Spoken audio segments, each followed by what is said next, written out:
Welcome to the latest edition of Agency Uncut. Now, as you can see, a bit of a different format today, so we're not all in our individual offices. We're actually in Allisons Financial Services, incredible new offices in St Helens, and we'll welcome 𝗙𝗃𝗃 here. So we're going to talk about financial services. Now, the reason we ended up here, and we'll give you a little bit of a story, is a few months ago I was talking to Paul about a client of mine who's having an absolute nightmare with a mortgage advisor and a lender.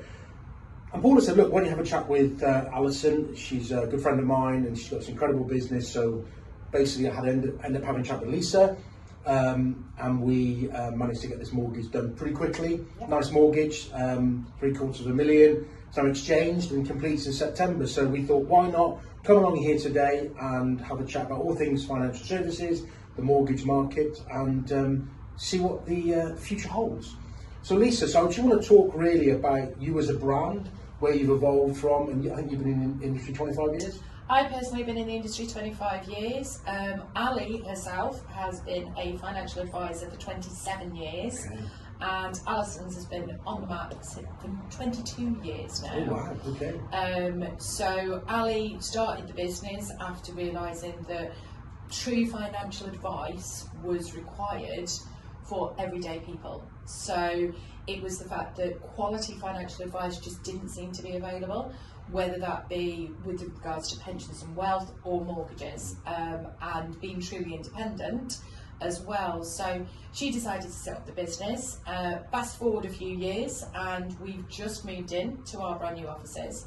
We've now got a team of 18 of us, split between the wealth and pension side and the mortgage side, to be able to help clients to get where they want to be, their dreams and what they want to achieve, but to be able to help them right from the outset. So we have a massive philosophy at Allisons of the fact that once you become a client of Allisons, you're an Allisons client for life. So we will start with youngsters, 18 to 20-year-olds, helping them to save for their first home, helping them to be able to regularly save and manage their money on a month-to-month basis, sometimes in their first jobs, so they can get onto that housing market. Once they then get to a first-time buyer and they've got that deposit secured, whether that be through family helping or whether that be through saving themselves, we'll then help them through that process. Here at Allisons, we're very hands-on, so although we are now using AI, as a lot of companies are doing, ours is all for our back office systems. Okay. Everything is still the personal touch, and everything is still making sure that the client is kept in touch and has a relationship. Because it's one of the most important things that you'll ever do in your life is buying a house. And it's also one of the biggest debts you're ever going to take. So you need to know that you've got the safety and the knowledge and you've got the experience of the people that you're working with, that they're doing the right thing for you. And that's what we pride ourselves on. Do you know what I like is what you said is financial advice to everybody. I think that when you talk about financial advice, you think about financial advice outside of everybody having a mortgage. You don't think of anything else, do you? You don't think about your pension, your retirement, maybe ISAs. I think most people are probably not necessarily scared of going to a financial advice, they feel inferior. Yeah. You know, they don't want to sit down unless they've got a lot of money. Yeah. They're just the average person that, you know, works 9 to 5 and, you know, is obviously doing everything they can to support their family. They probably don't feel that financial advice is for them. So that's a really good point. I've never actually thought of that. A lot of people do think that. We have clients that have come to Allisons and have gone, oh, I've only got this much, or I've only got that much, or I just want to do a regular ISA. And do you know what? That's great, because you're taking advice to make sure your money's working the hardest for you. Even when you talk about your average guy that's working 9 to 5, looking after his family, he'll still be paying into a pension. And as statistics show, you normally change your job every 5 years approximately, they reckon, which means you've probably got old pensions as well that are sat there not doing anything for you. And so many people still think that they've got to wait until state retirement age to be able to retire, and it's just a complete false myth. Because if you've got your retirement planning sorted, and if you've sat down with an advisor that is invested in your future and wants to help you achieve your goals, you don't have to wait till 67.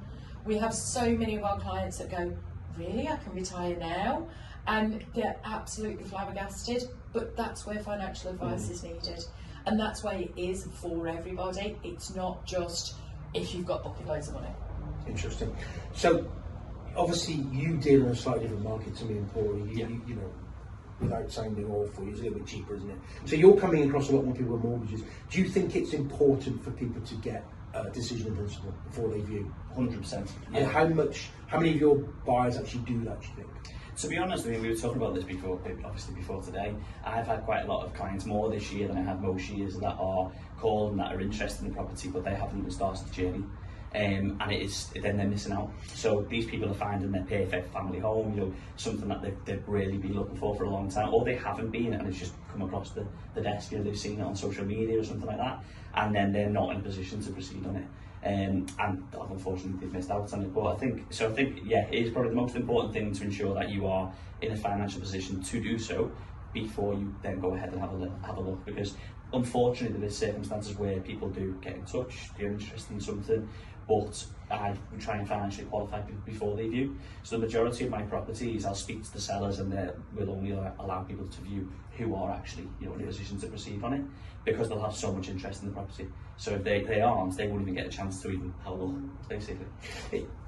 It's interesting, isn't it? Because we've all witnessed the Connell's video on selling financial services, and I kind of, I'm not defending them, but I kind of get that they don't want to waste time with buyers, because there's nothing worse than an owner committing to a buyer when they can't get a mortgage.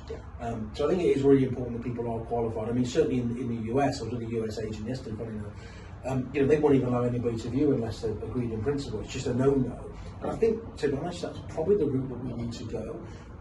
But my question then comes back to, that's a lot of work for you guys, because you're going to have to sit down with people, qualify them. There's probably not a fee involved to do that. There isn't. And they might not end up doing anything. So that's almost like a bit like us with a no sale, no fee approach. Whereas you're going to sit down with maybe 30 couples and only maybe 10 of them buys. That's a lot of wasted time. Well, you say that. I think a lot of people are very scared of their own credit files. Okay. And I think a lot of people will go online and pick Halifax or Nationwide or any of your top high street lenders, and they'll go, oh, I can afford this mortgage. But they won't actually look any deeper to be able to say, will my credit check out? Because that's almost, if not more important than your affordability hitting. So one of the things we do here at Allisons is, when somebody says they want to go to market, or they've seen a property that they like, we not only look at affordability, we look at credit files straight away. Now, because we're so independent and because we have access to the whole of market, they probably wouldn't get a mortgage with those high street lenders. They may not be able to get the affordability or the credit that they require with them, but we've got access to non-high street lenders. So because we have the off-high street, those people that potentially would have gone, oh, I've seen this property, I love this property, oh, Halifax, so give it to me, give up. And they will feel very disheartened, and they will probably wait for a very long time before they do anything, whereas we could help them get something. We find more and more clients at the moment are needing help in that way, because your average lovely couple that have never had any credit issues, are on decent salaries, are very minimal nowadays. After what happened with COVID, after people having gone through what we've gone through as a cost of living crisis in this country, people think they can't afford to move, or they can't afford to buy a house. That's just not true anymore. Although the interest rates have slightly risen over the last couple of weeks, where they've been over the last 6 months, and because the lenders are being encouraged by the government to get people on the housing market, affordability is better than it ever has been. And because of that, credit scoring is also better than it ever has been. And if they have got a bad credit file, we help them to get to the other side of it. We give them tips. I personally spent 3 years working in debt management, so understand how you can get out of the trap that you've got yourself into. And yes, it's no fee, but that's not what we're about. We're about helping people get their dream. So I've got one client that we worked with for 2.5 years to be able to get to where they needed to get to with their credit, to be able to get their affordability where they needed it to be, and they've now got the dream home. And that to us is so much more important. The job satisfaction of seeing somebody and speaking to somebody on the day that they get those keys, oh my goodness, it just far outweighs anything. So going back to the government wanting the lenders to lend more money, are you saying that lenders are more flexible on debt, more flexible on loan to value? Yes. They're being forced to lend? They are. So the 95% mortgage disappeared during COVID. And it was a scare thing for all the lenders because of how everything happened with the markets. They then introduced it with government backing. That was the only way they were going to do it. Now, when the government withdrew their backing from it, all the lenders have still pretty much stayed in the market at 95%. So, although it does have to mean that you are cleaner and that you're hitting the affordability at the 95% side of things, it is still available there. However, because lenders have realised that people need to get into the market, because at the moment it's almost like a churning, because people are just movers. There's not a lot of first-time buyers. I heard on the radio this morning that the average 25-year-old is still living at home with parents, which wouldn't have happened donkeys years ago. And the average, I think, first-time buyer age at the moment is 36. And the government want it to be the fact that people are there and that people are buying these houses that they've committed to building. So the lenders are relaxing their affordability requests. They are taking further things into consideration that they wouldn't have done before. And they are easier on a credit score than what they used to be. So if you've missed 1 or 2 payments 2 or 3 years ago, it's not going to affect you getting a mortgage anymore. Whereas 12 months ago, it probably would have done. So, if the average first-time buyer is 36, does that then put pressure on the rental market? Yeah. But it also puts pressure on the owners, the parents, of having to stay in their houses longer to accommodate for extra bedrooms. Absolutely. So we've found that we've got a lot of family gifting deposit at the moment, which is acceptable. Yeah. Absolutely acceptable. It just needs to be disclosed early doors. It does. As long as you tell us up front, we get the lenders. It can be a gift, it can be a loan, it can be either, and we have lenders that will take that with no issue whatsoever. But you also have something now called joint borrower sole proprietor, which a lot of people don't know about. That's a lot of words. I know, sorry. Can we break that down? Joint, Yeah. JSSP. So what a joint borrower but sole proprietor means is, if you've got mum or dad that want to help you get onto the housing market, and you've only got your 5% or your 10% deposit, your affordability is not allowing you to do it because you're not on enough per year. So what they do is they take mum or dad and they go on the mortgage with you. So not like a guarantor then? It's the old style guarantor. Okay. So it's almost like an old style guarantor that they've reinvented. So mum or dad or both can go on the mortgage with you, but you are the sole owner of that property. And their affordability is taken into consideration. It is. And what if they've already got a mortgage? Does that matter? It doesn't normally, when you're looking at mums and dads' ages, it doesn't really tend to make any difference. If they've already got a mortgage, it is taken into consideration. But a lot of these couples or these single people that we find that need to use this facility, they only need sort of another £10,000–15,000 a year income to get to where they need to be, which they're not going to get in a very short space of time in their work, but mum or dad's income will help with that. So we're finding a lot more. We've got some great lenders, high street as well, that are offering that now, and more are coming to the market because they know it's needed.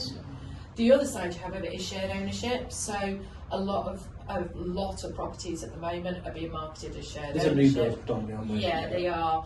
But unfortunately, shared ownership is almost a double-edged sword, because you've got to afford the mortgage, but you've got to afford the rent. Yeah. And the rent can end up being more than the mortgage payment. Absolutely. Yeah. Strange that one, isn't it? It doesn't make any strange. sense to me how that works. Yeah. It's got to be a unique buyer for Absolutely. that, and then resale can be difficult. Exactly, yeah. And it's great because you can do staircase, which is what the term is, to be able to end up owning your property completely. And it might be the right thing for you, but when there's so many different options within the marketplace now for first-time buyers or for even for movers, that's why it's so important to get advice, because you could be turning around and going, oh, I've got to save all this money for a deposit, or I've got to do all of this to my credit file, and you might not. The majority of us, and I think obviously I tend to not deal that much with first-time buyers, and you guys obviously don't really tend to either. But at the same time, when we do get them, it's really interesting to see how little they do know. Absolutely. But at the same time as well, like obviously second-time homeowners who are looking at selling to purchase and still need that little bit of a mortgage, they don't know. There's so much new things out there. They thought they could only borrow a little bit based on what they looked at 10 years ago. Exactly. And it is so different. It's changed. The market for mortgages is changing all the time. Anyway, well, when you've got your second-time movers, they normally think they're going to wait until their fixed rate ends, and they haven't. No. If you want to move house, penalties, haven't they? They think exactly. They think they're going to have to pay all these penalties off. They've got to move mortgage lenders and all these myths that used to be true, but they were true 30, 40 years ago. If you've got a second-time, third-time, fourth-time mover, even if you're in a fixed rate, I will almost guarantee your mortgage is portable. And what portable means is you can take your existing mortgage, move it to your new property, and then just top up the extra that you need. So you don't even have to change your rate if you're on a good rate. So just to understand that, if you've got, say you've got a year left of your fixed rate, so would you still only have a year left at your new Correct. mortgage? And then what, you remortgage? We just refix it. Right, okay. So a remortgage is moving away from your existing lender. If you do a product switch with your current lender, which we don't charge any fees for anyway from a product switch point of view, then we would just do that. But what we always try and do is tie it up so that you fixed rates eventually all end at about the same time, so that again you've got access to the whole market, so that we can go back to market to work out what's right for you. Interesting. The other thing I think is really interesting is the way that the market for first-time buyers has shifted. I mean, I look back to, you know, when I was in agency in the 90s and we had high streets and high streets only, and that first-time buyer would sort of walk around all the banks, because there was banks and building societies in there plenty, you know, 20 on the high street, and they come in with, like, you know, I've got this from Abbey National and this from Cheltenham and Gloucester and this from, you know, and nowadays all the banks have gone. Yeah, I think that's really what's so important, and probably a reason why people, when they're looking online, are maybe less trusting in financial advice, not from an individual, more from online. Yeah.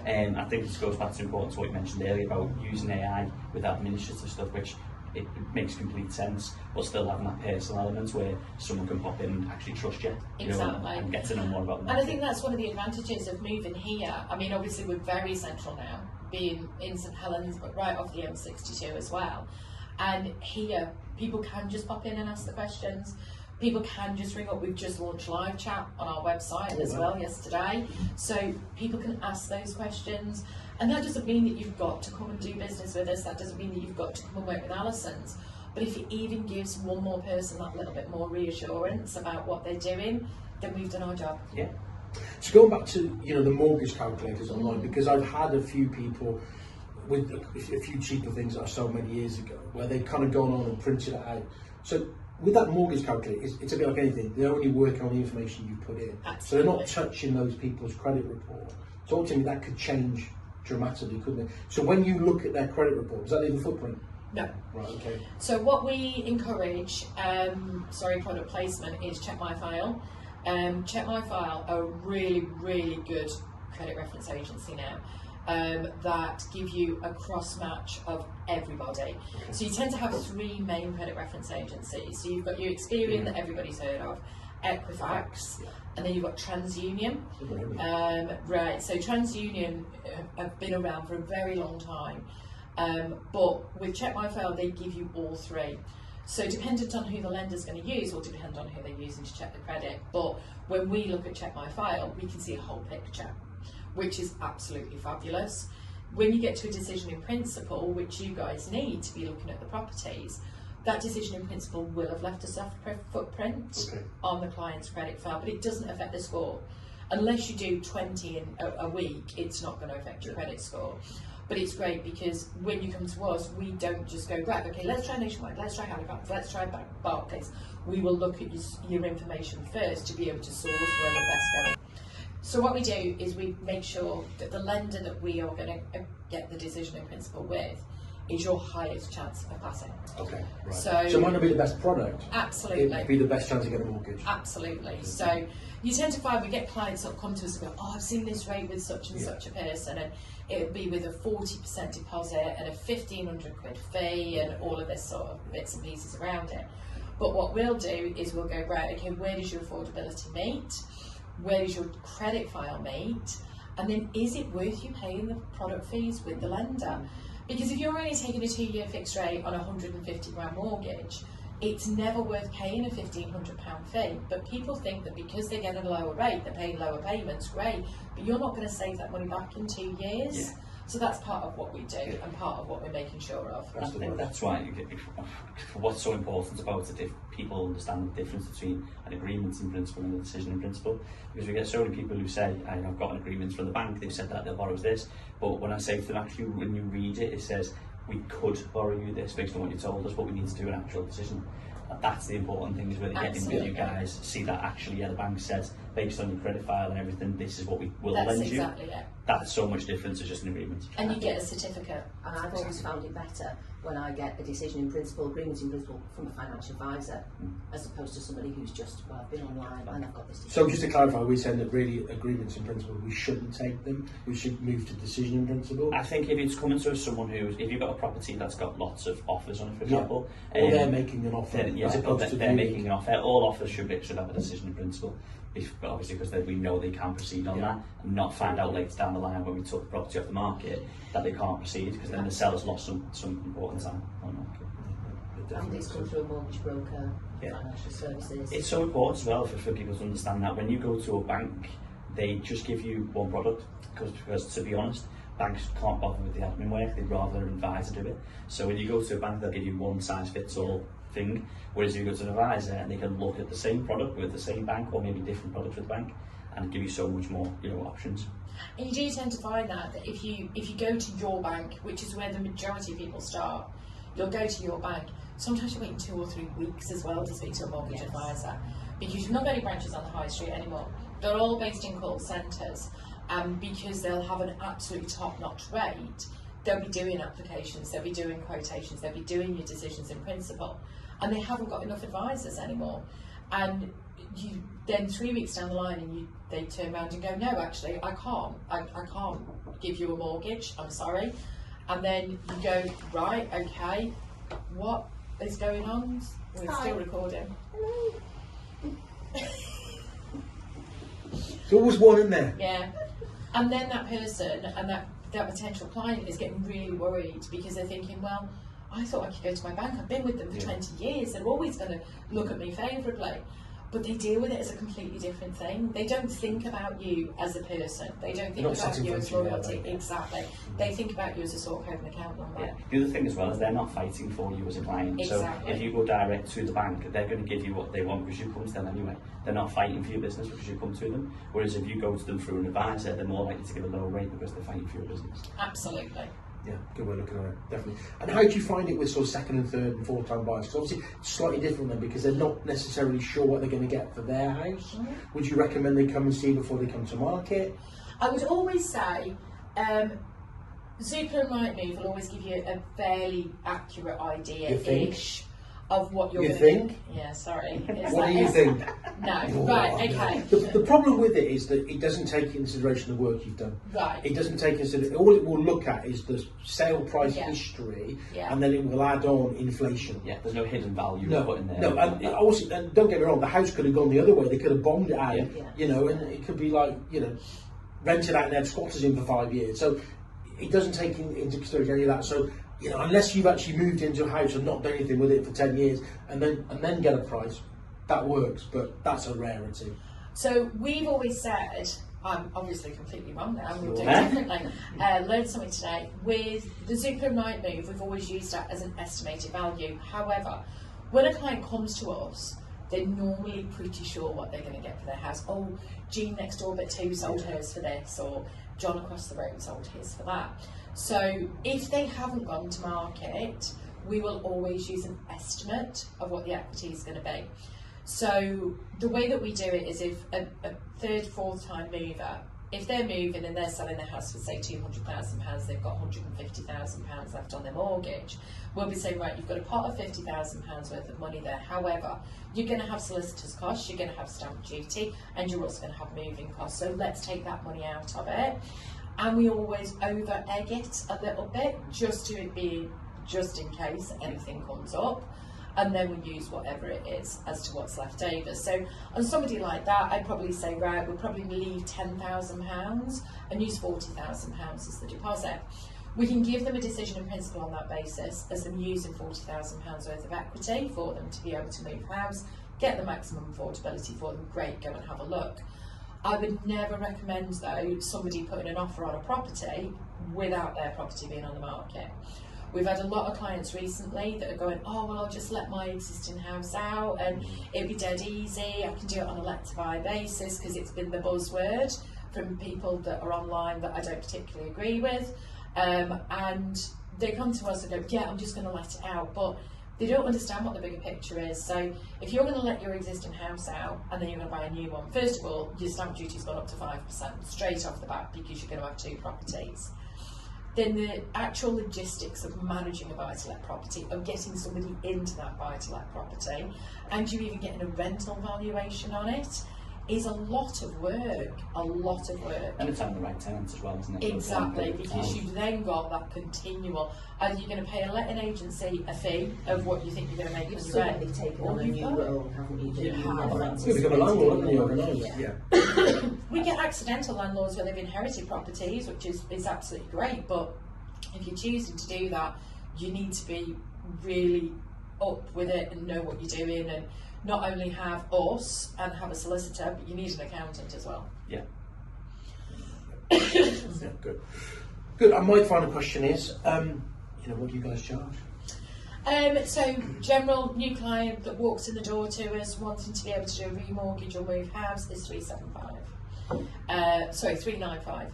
If you come to our recommended friends scheme through one of our existing clients, we do give you a slight discount for that. As then a returning client, your fee drops. So your fee would then drop to 275 if we were then to remortgage you in the future. But if you were just doing a product switch, we don't charge anything. But part of our fee is also making sure that you and your family are fully protected. So we won't just only look after your mortgage, we will also make sure that if anything was to happen to you, your partner, or any of your kids, that you are going to make sure that they are looked after with your life insurance, critical illness cover, income protection, the things you don't want to talk about, we're not scared to talk about. And that's all we charge.